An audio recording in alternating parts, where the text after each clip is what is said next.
नमस्कार, penalty corner में आपका स्वागत है। राजस्थान के मंत्रिमंडल के विस्तार को लेकर कौतूहल है, जिज्ञासा है, इंतजार है और हमने पहले कहा था 24 को होगा, फिर बाद में ये तय किया गया कि 24 को केवल मध्य प्रदेश का होगा, 25 को शायद छत्तीसगढ़ और 26 को 27 को ऐसे, मतलब 25, 26, 27 ऐसे 3 दिन तय किए गए थे। 25 को मध्य प्रदेश का हो गया। राजस्थान में पूरी तैयारियां हो गई हैं। राजभवन में टेंट लग गए हैं, कुर्सियां लग गई हैं, कुर्सियों को बिल्कुल सफ़ेद कवर से बिल्कुल रेडी टू यूज़ आप ये देख सकते हैं। मंच बन गया है और हमारे सूत्रों ने बताया है कि 18 कुर्सियां शपथ लेने वालों की एक तरफ होती है, शपथ लेने वालों की, ताकि समय न लगे, सीधे से जल्दी ऊपर चढ़े। 18 कुर्सियां लगाने के संकेत मिले हैं। 16 पहले थे, 2 नाम और जुड़े हैं। कोई अब कौन है ये तो हम भी नहीं जानते, तभी पता लगेंगे, लेकिन 18 के संकेत हैं।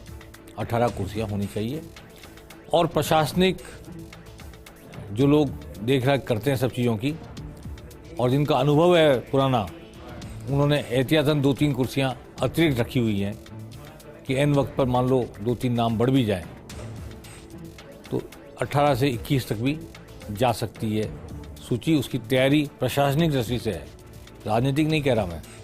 राजनीतिक दृष्टि से तो पार्टी के लोग जानते हैं, नेता जानते हैं, आलाकमान जानता है भाजपा का। संकेत अभी तक 18 के हैं। 18 में कौन है कौन नहीं है ये भी कयास है, सब सिर्फ जो अखबारों में छप रहे हैं, जो टीवी चैनल पर नाम दिखाए जा रहे हैं, फोटो दिखाए जा रहे हैं, सब कयास है, लेकिन तैयारी पूरी है। देखिए आपको बस सिर्फ घुसना है, बैठना है लोगों को, और पर निमंत्रण किसी को नहीं मिला। किसी विधायक के पास एक फ़ोन नहीं गया अब तक। जब हम पेनल्टी कॉर्नर प्रस्तुत कर रहे हैं तब तक किसी के पास सूचना नहीं है। इसका मतलब 27 दिसंबर को मंत्रिमंडल का विस्तार होना संभावित नहीं है, लेकिन तैयारी पूरी है।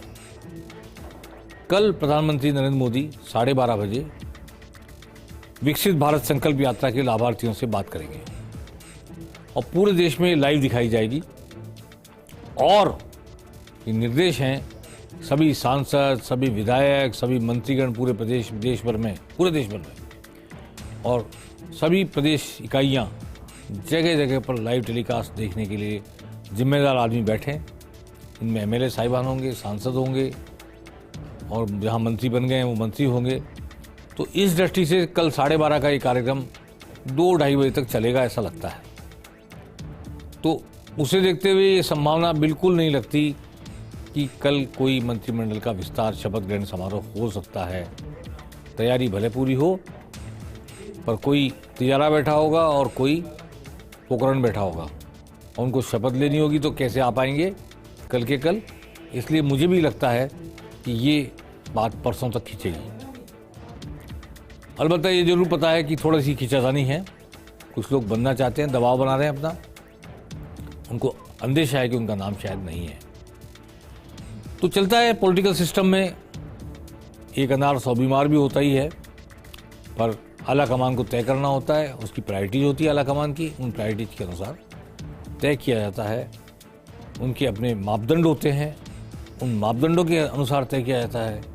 लोकसभा चुनाव सामने हैं, ज्योग्राफिकल समीकरण संतुलन, जातीय समीकरण संतुलन और योग्यता और अनुभव और ताज़ा चेहरे, इनमें क्या सामंजस्य बैठा है, कैसे बैठा है।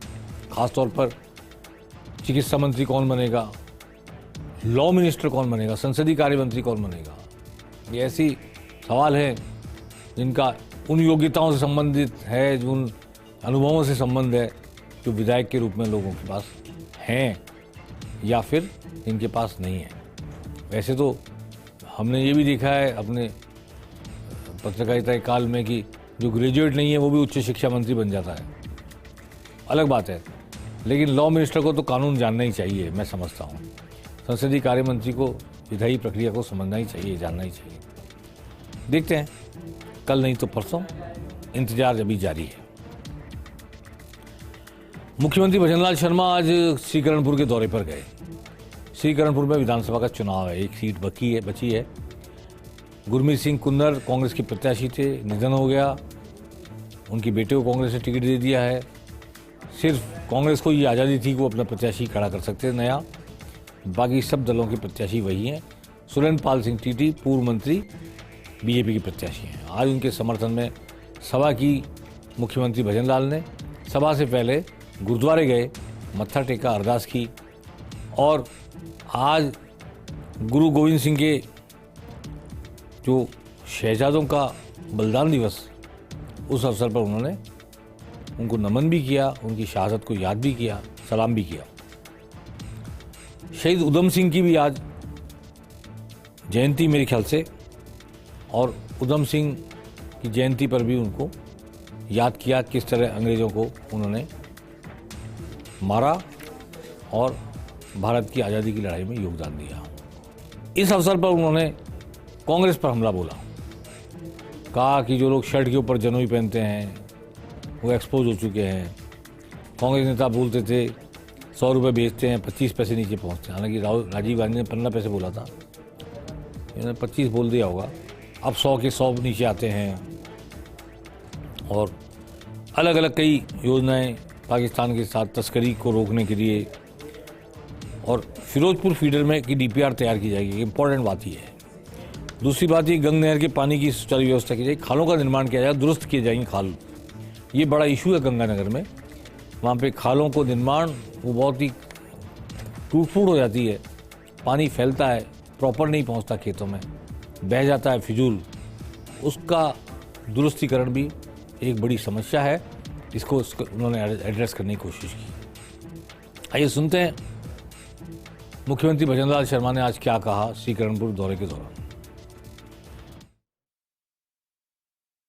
हम सभी को इस बात के लिए सोचना पड़ेगा कि जो राजनीतिक दल इस देश के अंदर अपने आप को सबसे ज्यादा इस देश में जिन्होंने राज किया, उन्होंने इस देश के लिए क्या किया।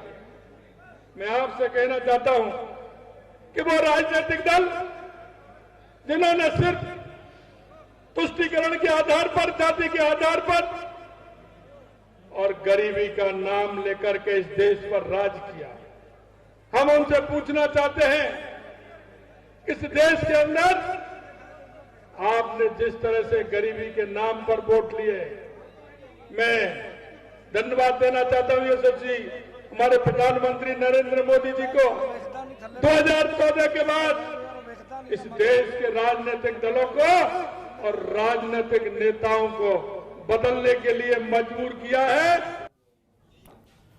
एक बड़ी घटना हो सकती है। ERCP, eastern Rajasthan canal project, 13 जिलों के कंठ की प्यास और खेतों की प्यास बुझाने की महत्वाकांक्षी परियोजना पर दिल्ली में जल संसाधन विभाग में बड़ी बैठक है, महत्वपूर्ण बैठक है। संशोधित ड्राफ्ट जा रहा है यहाँ से।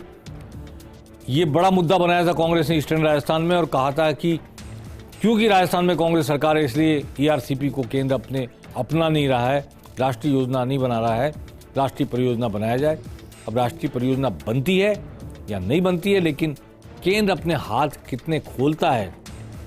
और जब डबल इंजन की सरकार है, जिसका बार बार प्रधानमंत्री जिक्र करते रहे हैं, तो क्या डबल इंजन की सरकार ईआरसीपी का प्रोजेक्ट लेकर द्रुत गति से आगे बढ़ सकती है, ये देखने वाली बात होगी।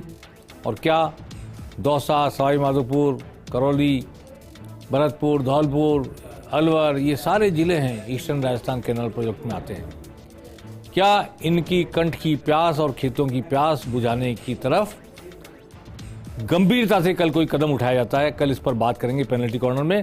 आज बस इतना ही। नमस्कार।